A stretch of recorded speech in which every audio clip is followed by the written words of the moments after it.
네, 성인과 소아의 차이를 이야기를 할 때 일단 뭐 해부학적인 차이도 있겠고 생리학적인 차이도 있겠고 생화학적인 차이도 있겠습니다. 이제 이러한 차이들을 무엇인지 하나하나 좀 보고 갈게요.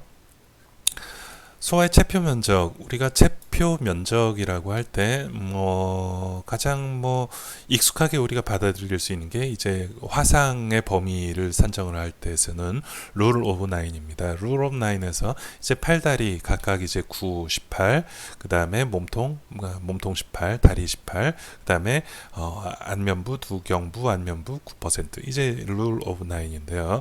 이게 소아에서는 팔다리보다 머리가 이제 상대적으로 좀 많은 부분을 차지를 하고요. 그리고 소아에서 마찬가지로 팔다리보다 머리 쪽이 조금 더 많은 부분을 차지를 하고요. 그래서 체표 면적이 성인에 비해서 체표 면적은 넓습니다.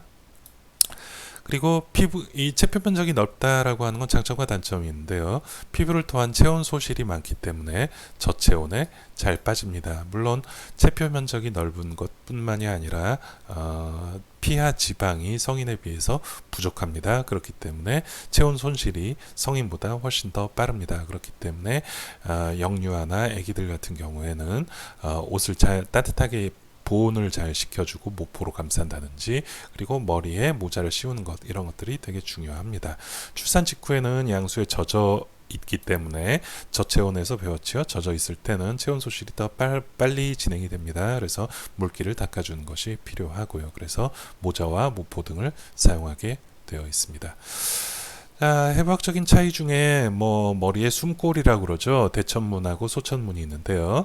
이제 앞에 쪽에 있는 게 안테리어 폰타넬이라고 하는 대천문, 뒤쪽에 이제 소천문이라고 합니다. 소천문은 한 2, 3개월, 대천문은 한 1년에서 1년 반까지 열려 있습니다. 그래서 이 대천문이 숨을 쉴 때마다 볼록볼록 한다고 해서 숨구멍이라고 이야기를 하기도 하는데, 정확한 것은 이제 두개골이 하나의 판때기로 이루어진 것이 아니고 여러 개의 판때기가 모여서 이루어집니다. 그래서 여러 개의 판때기가 모이는 이 부분이 가장 마지막에 닫히게 됩니다. 근데 이제 보면은 간혹 가다가 이렇게 천문이 부풀어 올라 있는 것을 볼 수가 있어요. 이것은 두개 내에 압력이 증가를 하게 되면 열려있는 대천문을 통해서 위쪽으로 튀어나온 것처럼 보이기도 하고요. 또 탈수가 심하게 진행이 되거나 뇌 안의 구조물들이, 뇌척수액을 포함한 뇌 구조물들이 위축이 된다면은 이런 식으로 위축이 돼서 보이기도 합니다. 소아의 기도, 나중에 이제 소아 심폐소생술을 할 때 소아 기도 관리에서 다시 한번 이야기를 드리겠습니다. 이제 성인의 기도 같은 경우, 성인과 소아의 기도를 비교를 해봤을 때 성인의 기도보다 당연히 좁겠죠. 근데 좁기는 좁은데 이것이 이런 식으로 깔때기 모양으로 구성이 되어 있다. 그래서 들어갈수록 속이 이제 좁아지게 된다는 얘기죠. 그렇기 때문에 우리가 보통 한 살, 두 살, 크게는 2살까지도 아주 신생아들을 기도삽관을 할 때는 커프가 있는 것을 쓰는 것보다 커프가 없는 것을 쓰는 것이 더 적절한 경우들이 많습니다. 폐 자체가 크기가 적겠죠. 용적이 적습니다. 그렇기 때문에 분당 환기량, 즉 호흡수가 많게 됩니다. 혀가 어른들보다 상대적으로 크고요. 이것은 혀가 상대적으로 크다기보다는 구강 자체가 어른보다는 작다고 이해를 하시는 게 좋겠습니다. 후두개가 평평하고 넓어요. 그렇기 때문에 이 인투베이션, 삽관을 할 때 우리가 일반적으로 쓰는 휘어져 있는 후두경이 아니라 직선형 후두경, 그게 이제 맥킨토시냐 밀러냐, 이제 나중에 사진을 보여드리겠습니다. 자, 이산화탄소 배출이 용이하지 않아서 호흡 저하시 급속도로 나빠질 수가 있다.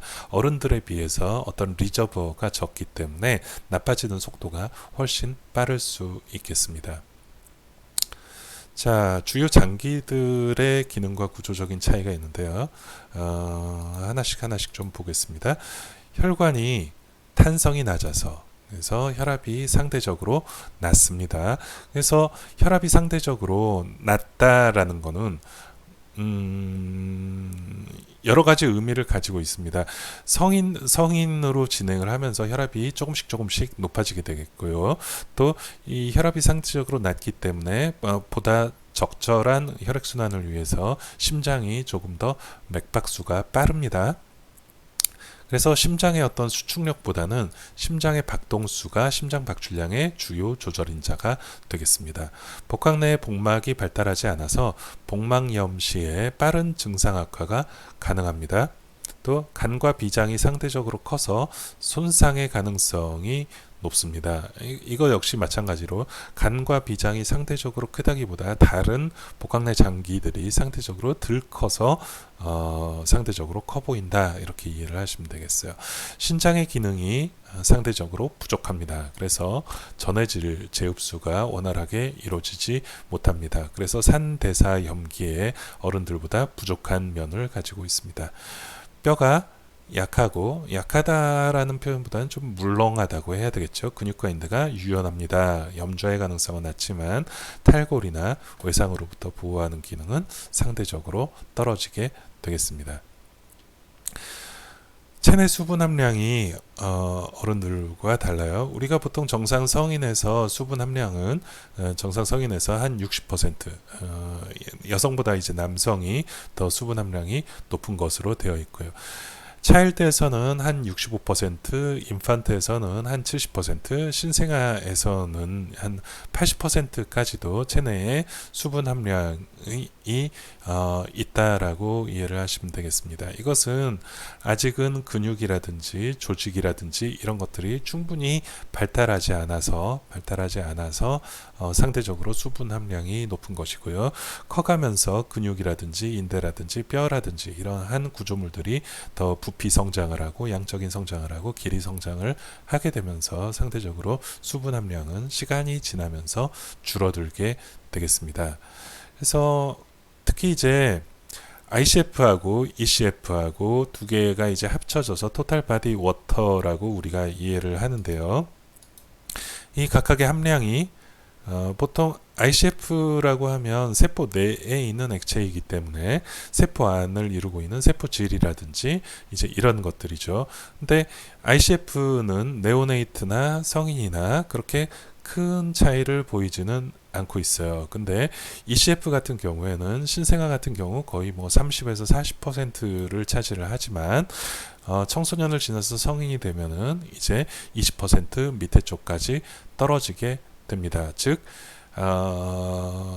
영유아나 소아에서 가지고 있는 수분은 대부분 ICF의 포션이 아니라 바로 이 ECF 포션이라고 하는 것도 성인과의 차이점 중에 하나가 되겠습니다. 기초대사량은 베이잘 메타볼릭 레이트라고 하는데 BMR 아마도 헬스클럽을 다니거나 체중 감량을 해본 사람들은 BMR에 대해서 많이 좀 이해를 하고 있을 거예요. 이것은 공식으로 구할 수가 있는데 이 공식 자체가 100% 정확한 것은 아닙니다. 그러나 대략적인 이제 기초대사량은 우리가 알 수가 있겠고요. 이것은 나이에 따라서 평균적으로 쭉 감소를 합니다. 신생아 때는 기초대사량이 상당히 높아요. 기초대사량이 높다라고 하는 것은 에너지를 이용하는 에너지 대사가 활발하다라고 이해를 하시면 되겠습니다. 그것이 나이가 정상적인 성인에서는 한 이제 30에서 40 정도를 유지를 하다가 나이가 들면서 기초대사량이 더 떨어지지요. 그렇기 때문에 아기들 같은 경우에는 어떤 에너지 이용의 최적화를 위해서 이런 식으로 기초대사량이 증가되어 있는 경우들이 많습니다. 근데 이제 이렇게 기초대사량이 증가가 되어 있다 보니까 아이들한테 있어서는 기초대사량과 관계가 있는 게 약물입니다. 약물이 몸에 들어가서 대사가 되고 배출이 되고 하는 이제 이러한 과정에서 성인과는 다른 어떤 약의 용법 또 성인과 다른 종류의 어떤 약물적인 치료 이런 것들이 필요하게 될 가능성이 훨씬 더 높습니다. 그래서 기초대사량이 성인에 비해서 높다. 소아의 생체 징후고요. 소아의 생체 징후는 어떤 수치를 여러분들이 외우실 필요는 없겠지만 이것이 성인과 다르다라는 것은 분명히 이해를 해야 합니다. 뭐 예를 들어서 성인이 수축기 맥박이 수축기 혈압이 70, 뭐 70에서 60, 막 이 정도 됐다라고 하면 이것은 쇼크에 빠져가는 것이 아닌가라고 생각을 할 수 있겠지만 이런 어떤 이제 조산아죠, 프리메이처라고 하는 건 조산아나 신생아에 있어서는 거의 뭐 80에서 70 정도의 수축기 혈압이라 하더라도 이것은 정상적인 범주에 해당을 하는 것입니다. 또 아까 설명했듯이 해부학적인 차이 때문에 호흡수가 성인에 비해서 높고요. 마찬가지로 심장 박동수도 성인에 비해서 상당히 높아져 있습니다. 지금 이제 설명한 것들은 좀 대표적인 어떤 성인과의 해부학적인 차이들 그리고 생리학적인 차이들 였고요. 이러한 차이들이 절대적인 것은 아닙니다. 절대적인 것은 아니고 당연히 이제 소아나 영아나 소아의 어떤 차이 영화에 따라서 차이가 날 수가 있는 부분입니다. 차이가 날 수가 있는 부분인데요. 그렇다 하더라도 일반적으로 봤을 때 성인과 이러한 경향과 특징을 가지고 있다. 라고 여러분들이 이해를 하시면 되겠습니다. 다음 시간에는 발달 단계에 대해서 이야기를 나눠보도록 할게요.